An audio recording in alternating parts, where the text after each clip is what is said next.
the conclusion that when I was dreaming young of the world being made smaller, but still embracing and enjoying that the world was really big, can happen. I like that equal the amount of Africans often tell me that they want to go to the country that I was born in, when equally at times I'm pissed off at that country. And I would prefer to come to countries, plural, within this continent. A continent that very much is the reason that I exist. I'm an African American.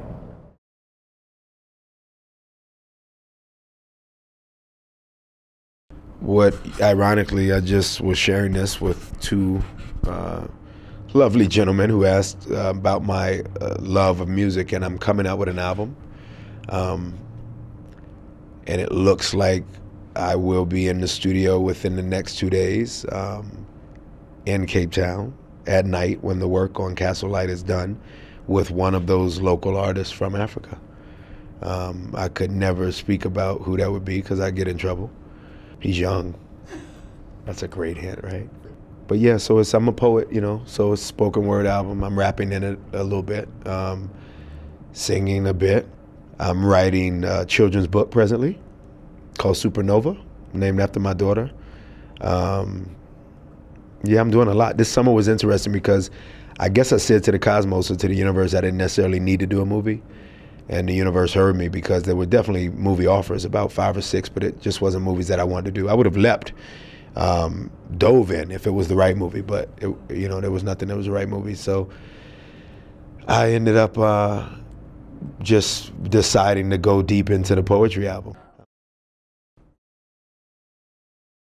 I knew his daughter, Gil Scott's daughter, Gil Scott-Heron, who's a poet. I knew her from the LA poetry scene.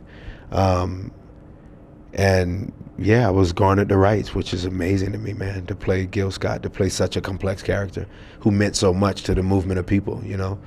It's like playing Mandela for Idris Elba, you know. That must be as big as it gets, and Idris is a very dear friend of mine.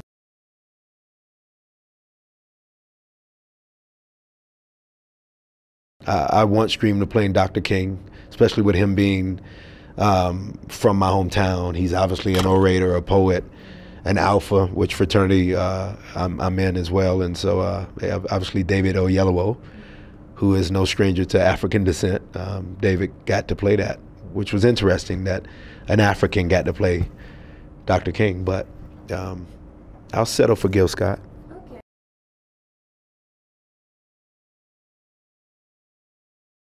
I just think a hat is A, cool, and I always think it's an awesome, when I think about my grandfathers, my great-grandfathers in particular,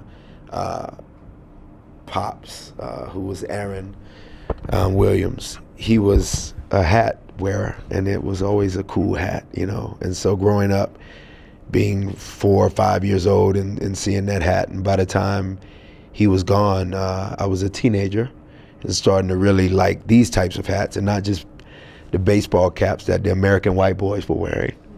That I figured out how to wear too, and I knew how to break the bib, and I was also a baseball player, so obviously I wore that hat for that. It was functional.